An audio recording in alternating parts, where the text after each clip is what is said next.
Pada tahun 2023, Presiden Joko Widodo secara resmi mengakui adanya pelanggaran HAM berat yang terjadi pada periode 1965 sampai 1966. Diperkirakan lebih dari 1 juta warga Indonesia menghilang, sebuah angka yang setara dengan 10 kali lipat kapasitas penuh stadion sepak bola.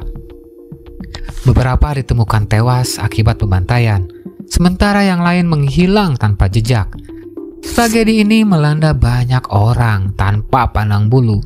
Siapapun yang akan menjadi target, otomatis mereka akan lenyap. Hanya satu alasan kenapa orang-orang itu bisa mengalami hal keji tersebut.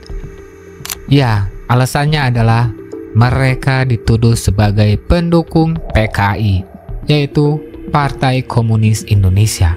Salah satu partai terbesar di Indonesia saat itu yang memperjuangkan distribusi kekayaan dan sumber daya secara merata. Selain 1 juta korban jiwa, sekitar 1 juta orang lebih juga ditahan secara paksa tanpa bukti yang kuat dan masih dengan alasan yang sama.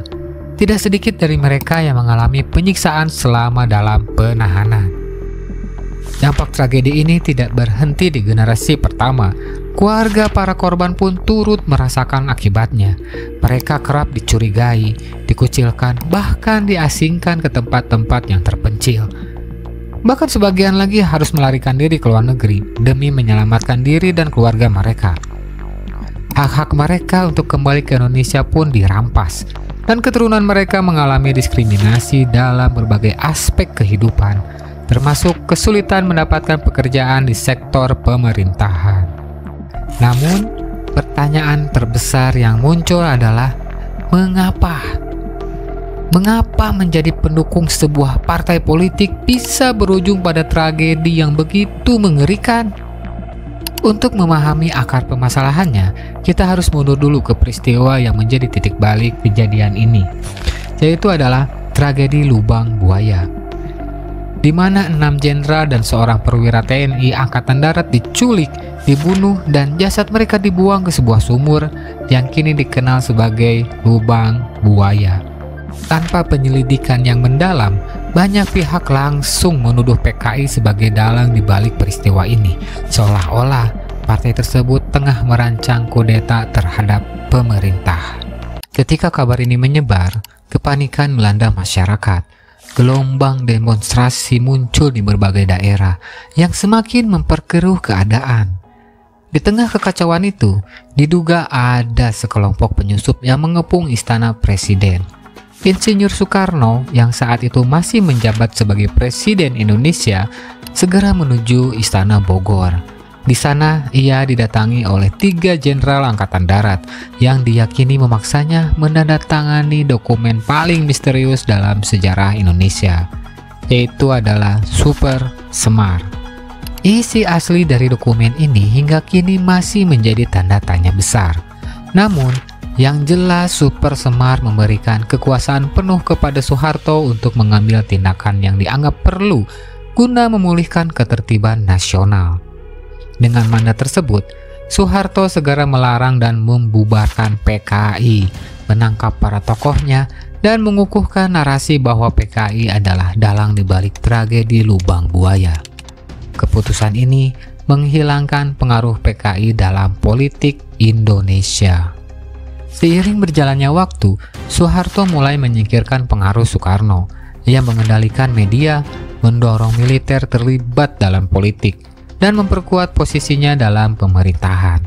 Pada akhirnya, pria yang dikenal dengan senyuman khasnya ini naik ke tampuk kekuasaan sebagai penyelamat bangsa. Meski dengan cara yang dipenuhi misteri dan tragedi. Sejarah kelam ini masih menyisakan banyak pertanyaan. Apa sih sebenarnya yang terjadi? Apakah kita akan pernah mengetahui kebenaran yang sesungguhnya? Ataukah semuanya akan tetap menjadi rahasia yang terkubur, sama seperti jasad-jasad yang tak bernama di kuburan massal yang tersebar di berbagai penjuru negeri? Namun, sejarah adalah sebuah labirin yang penuh dengan lorong-lorong gelap yang masih menyimpan banyak rahasia. Tragedi 1965 dan dampaknya masih menjadi perdebatan panjang, dengan berbagai teori dan sudut pandang yang saling bertolak belakang. Apa yang benar-benar terjadi di balik layar?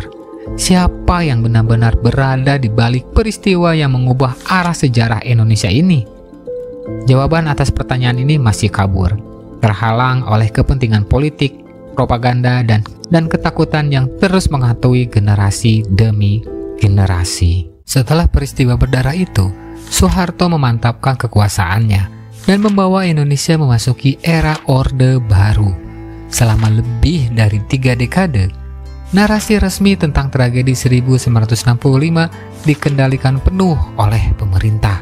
Film dokumenter, buku pelajaran, dan berbagai media terus mengukuhkan satu sudut pandang, bahwa PKI adalah dalang utama pengkhianat bangsa yang harus diberantas. Namun, di sisi lain, banyak peneliti dan saksi sejarah yang memiliki cerita berbeda, cerita yang tidak pernah terdengar secara luas, atau bahkan sengaja dibungkam. Pada akhirnya, kebenaran sejarah bukanlah sesuatu yang dapat ditentukan hanya oleh satu pihak. Fakta-fakta yang terungkap dari dokumen-dokumen rahasia menunjukkan bahwa ada lebih banyak pemain di balik peristiwa kelam ini, termasuk kepentingan asing yang ikut campur dalam menentukan masa depan Indonesia. Perang dingin antar blok Barat dan Timur, ketakutan terhadap komunisme, serta persaingan politik internal menciptakan badai sempurna yang menelan lebih dari 1 juta nyawa. Kini, lebih dari setengah abad setelah tragedi itu terjadi, masih banyak keluarga yang menunggu kejelasan. Mereka yang kehilangan orang-orang tercinta masih mencari kepastian tentang apa yang sebenarnya terjadi, di mana mereka dikuburkan, dan mengapa keadilan masih belum ditegakkan. Meski mantan Presiden Joko Widodo telah mengakui adanya pelanggaran HAM berat di masa lalu, hal itu belum cukup untuk memberikan kepastian atau menghapus trauma yang telah diwariskan lintas generasi. Namun, mengakui sejarah adalah langkah awal untuk menjadi bangsa yang lebih dewasa. Sejarah baik yang membanggakan maupun yang penuh dengan luka harus dilihat secara utuh agar kita dapat belajar darinya. Kita harus berani membuka mata terhadap kenyataan, memahami sisi gelap sejarah tanpa melupakan sisi terangnya, dan memastikan bahwa tragedi serupa tidak pernah terulang di masa depan. Seperti yang dikatakan oleh filsuf George Santayana, mereka yang tidak dapat mengingat masa lalu dikutuk untuk mengulanginya. Dan justru karena itulah kita sebagai generasi penerus harus terus bertanya, mencari tahu, dan tidak pernah berhenti menggali sebuah kebenaran. Sejarah seringkali ditulis oleh para pemenang, tetapi bukan berarti kita tidak bisa mencari perspektif lain. Jangan biarkan suara mereka yang telah dibungkam tenggelam dalam lupa, karena di dalam setiap catatan sejarah selalu ada pelajaran yang dapat membawa kita lebih dekat pada pemahaman yang lebih dalam tentang siapa kita, dari mana kita berasal, dan kemana kita akan menuju. Oke, seperti biasa, jika kamu menikmati video ini dan ingin terus mendapatkan konten sejarah yang menarik dan penuh fakta yang mengejutkan, jangan lupa untuk like, komentar, dan subscribe ke channel Atlas Arcanum. Terima kasih, sampai jumpa di video berikutnya. Assalamualaikum warahmatullahi wabarakatuh.